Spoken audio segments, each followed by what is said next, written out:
मैं सभी को एक और सहज सी बात सामने रखना चाहता हूं जो आपके जीवन को बहुत सरल बना देगी।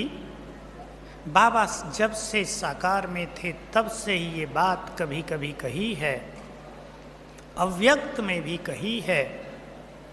सभी के जीवन में एक बहुत बड़ा संघर्ष है कि हम संसार में रहते हैं, गृहस्थ में रहते हैं, जिम्मेदारियां निभाते हैं, सारा दिन बहुत सारा समय परिवार में काम धंधों में निकल जाता है।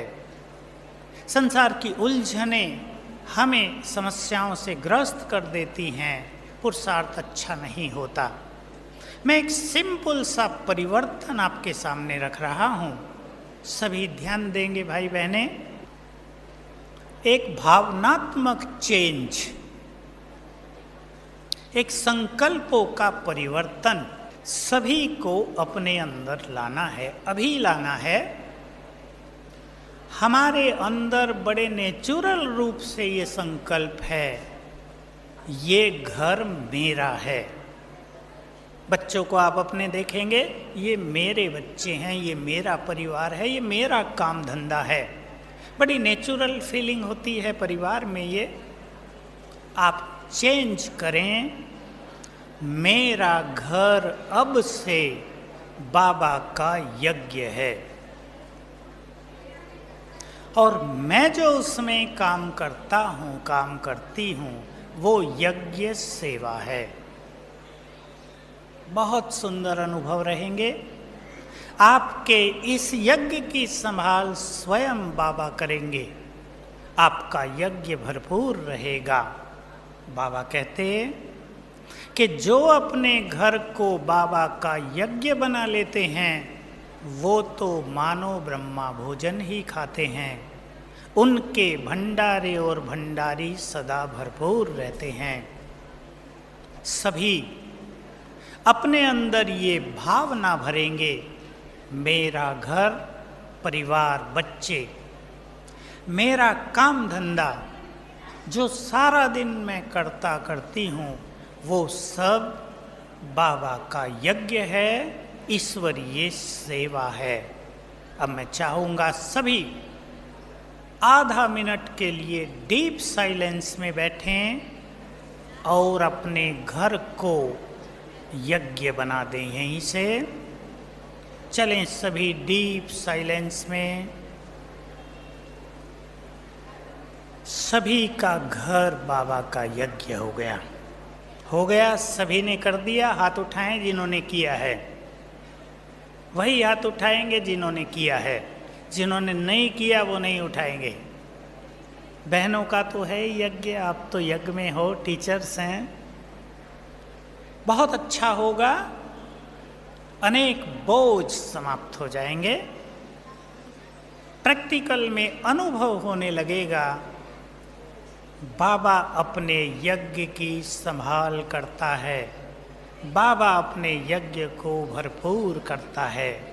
क्योंकि सबसे बड़ी समस्या मैं और मेरेपन से ही उत्पन्न हो रही हैं।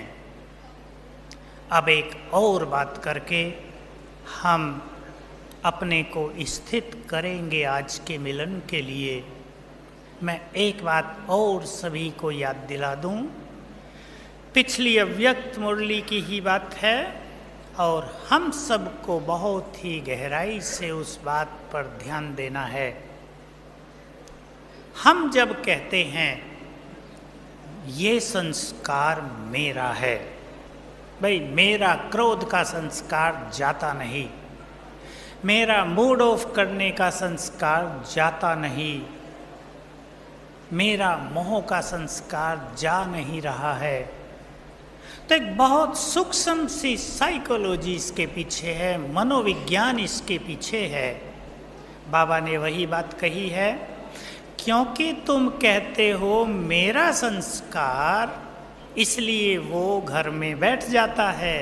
मेरा कह दिया ना तुमने, वो तुम्हारा है कहाँ, वो तो रावण का है। रोज जिस संस्कार को भी आप बदलना चाहते हैं, जो संस्कार आपका वर्षों में नहीं बदला है, एक छोटी सी विधि अपनाएंगे। रोज सवेरे किसी भी समय 5 बार अपने को याद दिलाएंगे, ये संस्कार मेरा नहीं है, मेरा संस्कार तो ये है। हम अपने संस्कारों को जानते हैं, आदि और अनादि संस्कारों को। क्रोध मेरा संस्कार नहीं है, मेरा संस्कार तो शांति है। अपवित्रता मेरा संस्कार नहीं है, मेरा आदि संस्कार तो पवित्रता है। 5-5 बार एक एक चीज लेंगे, कुछ दिन तक उसी चीज को चलाएंगे। लिख भी सकते हैं आप कागज पर, लिखने से और प्रभावशाली रूप से वो बात काम करती है। आज हमारे बीच में ज्ञान सूर्य महाज्योति अवतरित होंगी। सोचें आप, यहाँ स्टेज पर स्वयं भगवान आकर बैठेंगे, उनका फील्ड कितना विशाल बन जाएगा। उनके वाइब्रेशंस जहाँ जहाँ तक फैलेंगे, आत्मा एकाग्र चित्त होकर बैठेगी, उसको अलौकिक अनुभव होते रहेंगे। और हम सब जानते हैं, सर्वशक्तिवान के वाइब्रेशंस अनंत गति से, अनलिमिटेड, जिसकी कोई सीमा नहीं है, वहाँ तक फैलते हैं। बाबा ने ये भी कहा है अव्यक्त में, जो अष्टरत्न हैं उनकी चारों सब्जेक्ट की किरणें, वाइब्रेशंस सारे विश्व तक फैलती हैं। और जो अष्टरत्नों को बनाने वाला है, 9वां रतन, पहला रतन, पवित्रता का और शक्तियों का सागर, उसकी अनंत किरणें चारों ओर फैल जाती हैं।